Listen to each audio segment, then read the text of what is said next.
this tutorial, I'm going to go over the basic usage of Twixtor in Final Cut Pro 10.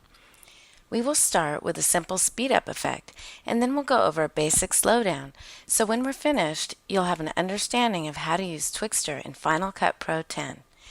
I will cover the steps to take in each scenario, so you can apply them to most simple shots.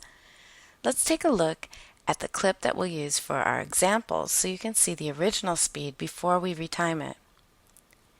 In this first example, we're going to start with a simple speed-up.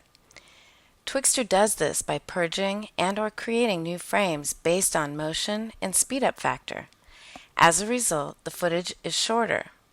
For example, a 2-second clip when made 2 times faster or 200% becomes a 1-second clip.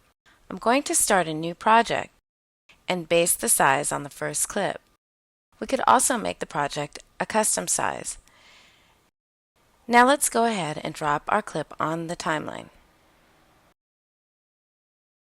I can now add Twixtor to our source clip. I'll make sure the effects browser and the inspector are open. I will select the clip and add Twixtor by dragging it to my source clip or by double-clicking on the Twixtor icon while the source clip is selected. You can see once I've added Twixtor to the selected clip, it shows up in the inspector. We can retime using frame number or speed percentage.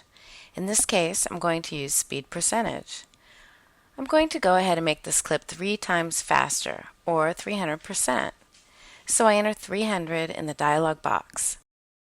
I will also make sure the display is set to Twixtor output so I can see the Twixtor result. I'm going to leave everything else on the default settings for this basic speed-up. Now if I skim through the clip, you can see that since I sped the shot up, it's just holding for the duration of the shot. If I trim the original clip with Twixtor directly, it will shift in time. Or it may stop too early due to the way Final Cut Pro 10 works with plugins, and that wouldn't be good. So there's an easy workaround. I can create a compound clip out of the source clip plus Twixtor, and then trim that compound clip and not the original plus Twixtor. To do this, we can right-click on the clip and select New Compound Clip or Option G for a shortcut. This makes a compound clip with the source clip inside it. The compound clip gives a safety shell so that the Twixtor clip won't shift around in time when trimming the compound clip or transitioning to or from the compound clips with a dissolve and such. Since we don't want to edit the clip where Twixtor is applied directly, as I just mentioned, we will go back to the main timeline by selecting the arrow or command plus the left bracket. Now I can just grab the edge and drag it to where I want it. If we go back inside the compound clip by double-clicking, you can see where the parent compound clip has been trimmed in the timeline above. Let's look at the result.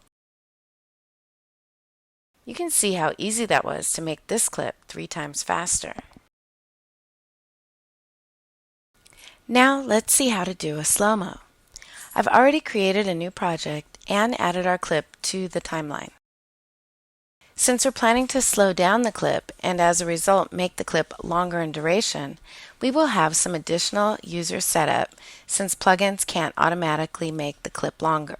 We do this by padding the sequence with one of Final Cut Pro's custom generators, although we can use any of Final Cut Pro's built-in generators. We go to the generator menu, which is located in the toolbar, and we drag the custom generator to the timeline.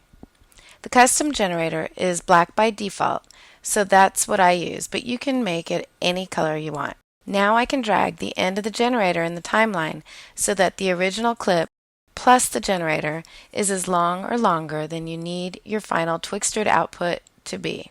Note, make sure to use a generator and not just duplicate the clip, as this may cause you extra problems down the line. We can now select the original clip and the lengthen generator and then go to File, New Compound Clip. This will protect our clip plus our generator and make them like one clip. Now we can add Twixtor to our compound clip and it's business as usual. We can go to the inspector to adjust the settings for Twixtor. I'm going to use the speed percentage again, and this time I'm going to slow it down by a factor of 4. So I'll make it 25%. Again, I'll leave the display on Twixtor output.